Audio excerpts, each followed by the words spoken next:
Book 2, Chapter 6. Of all the weaknesses which little men rail against, there is none that they are more apt to ridicule than the tendency to believe. And of all the signs of a corrupt heart and a feeble head, the tendency of incredulity is the surest.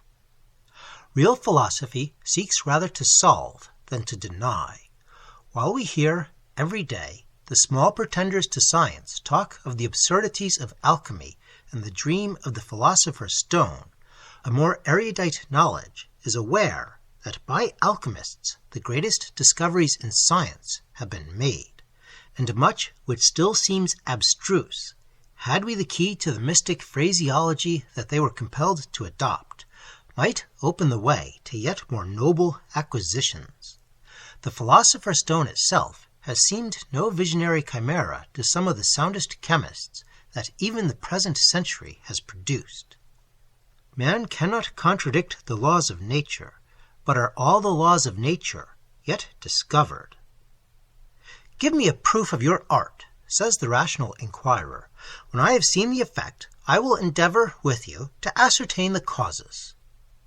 Somewhat to the above effect were the first thoughts of Clarence Glyndon on quitting Zanoni. But Clarence Glyndon was no rational inquirer. The more vague and mysterious the language of Zanoni, the more it imposed upon him. A proof would have been something tangible, with which he would have sought to grapple, and it would only have disappointed his curiosity to find the supernatural reduced to nature. He endeavored in vain, at some moments rousing himself from credulity to the skepticism he deprecated, to reconcile what he had heard with the probable motives and designs of an impostor. Unlike Mesmer and Cagliostro, Zanoni, whatever his pretensions, did not make them a source of profit. Nor was Glyndon's position or rank in life sufficient to render any influence obtained over his mind subservient to schemes, whether of avarice or ambition. Yet, ever and anon, with the suspicion of worldly knowledge, he strove to persuade himself that Zanoni had at least some sinister object in inducing him to what his English pride and manner of thought considered a derogatory marriage with the poor actress. Might not Viola and the mystic be in league with each other? Might not all this jargon of prophecy and menace be but artifices to dupe him? He felt an unjust resentment towards Viola at having secured such an ally, but with that resentment was mingled a natural jealousy. Zanoni threatened him with rivalry. Zanoni, who, whatever his character or his arts, possessed at least all the external attributes that dazzle and command. Impatient of his own doubts, he plunged into the society of such acquaintances as he had made at Naples, chiefly artists, like himself, men of letters, and the rich commercialists, who were already vying with the splendor, though debarred from the privileges, of the nobles. From these he had heard much of Zanoni, already with them, as with the idler classes, an object of curiosity and speculation. He had noticed, as a thing remarkable, that Zanoni had conversed with him in English, and with a command of the language so complete that he might have passed for a native. On the other hand, in Italian, Zanoni was equally at ease. Glyndon found that it was the same in languages less usually learned by foreigners. A painter from Sweden, who had conversed with him, was positive that he was a Swede. A merchant from Constantinople, who had sold some of his goods to Zanoni, professed his conviction that none but a Turk, or at least a native of the East, could have so thoroughly mastered the soft oriental intonations. Yet in all these languages, when they came to compare their several recollections, there was a slight, scarce perceptible distinction, not in pronunciation, nor even accent, but in the key and chime, as it were, of the voice, between himself and a native. This faculty was one which Glyndon called to mind that sect whose tenets and powers have never been more than most partially explored, the Rosicrucians, especially arrogated. He remembered to have heard in Germany of the work of John Bringeret, asserting that all the languages of the earth were known to the genuine brotherhood of the Rosy Cross.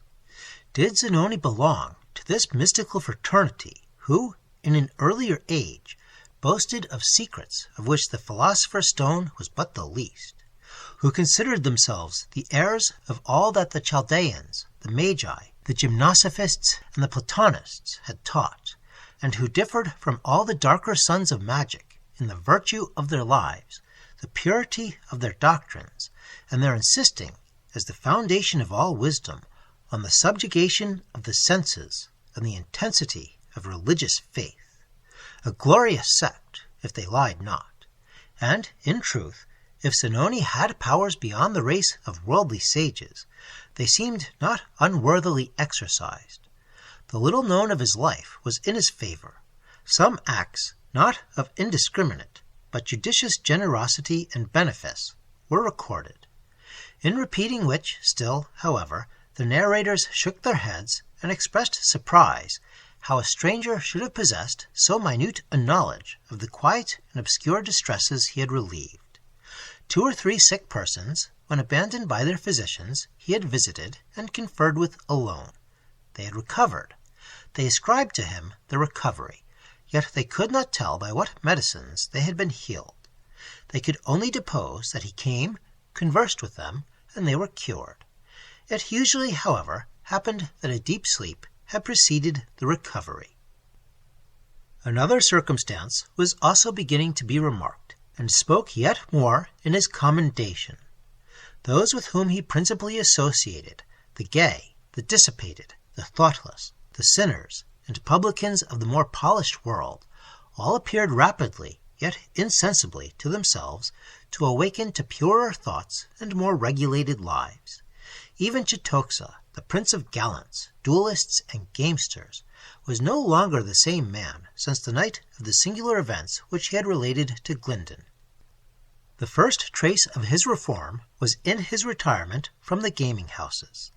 The next was his reconciliation with a hereditary enemy of his house, whom it had been his constant object for the last 6 years to entangle in such a quarrel as might call forth his inimitable maneuver of the stoccata.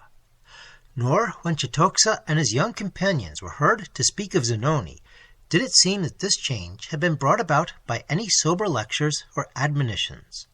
They all described Zanoni as a man keenly alive to enjoyment, of manners the reverse of formal, not precisely gay, but equable, serene, and cheerful, ever ready to listen to the talk of others, however idle, or to charm all ears with an inexhaustible fund of brilliant anecdote and worldly experience.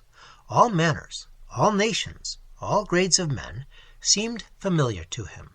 He was reserved only if allusion were ever ventured to his birth or history. The more general opinion of his origin certainly seemed the more plausible. His riches, his familiarity with the languages of the East, his residence in India, a certain gravity which never deserted his most cheerful and familiar hours, the lustrous darkness of his eyes and hair, and even the peculiarities of his shape, and the delicate smallness of the hands, and the Arab-like turn of the stately head, appeared to fix him as belonging to one, at least, of the Oriental races, and a dabbler in the Eastern tongues even sought to reduce the simple name of Zanoni, which a century before had been borne by an inoffensive naturalist of Bologna, the author of 2 works on botany and rare plants, to the radicals of the extinct language. Zan was unquestionably the Chaldean appellation for the sun. Even the Greeks, who mutilated every Oriental name, had retained the right one in this case, as the Cretan inscription on the tomb of Zeus significantly showed. As to the rest, the Zan or Zon was, with the Sidonians, no uncommon prefix to On. Adonis was but another name for Zanonis, whose worship in Sidon Hesychus records. To this profound and unanswerable derivation Mervale listened with great attention, and observed that he now ventured to announce an erudite discovery he himself had long since made, namely, that the numerous family of Smiths in England were undoubtedly the ancient priests of the Phrygian Apollo. For, said he, was not Apollo's surname in Phrygia Smintheus? How clear all the ensuing corruptions of the august name, Smintheus, Smithius, Smithy, Smith. And even now I may remark that the more ancient branches of that illustrious family, unconsciously anxious to approximate at least by a letter nearer to the true title, take a pious pleasure in writing their names Smith E. The philologist was much struck with this discovery, and begged Mervale's permission to note it down as an illustration suitable to a work he was about to publish on the origin of languages, to be called Babel, and published in 3 quartos by subscription.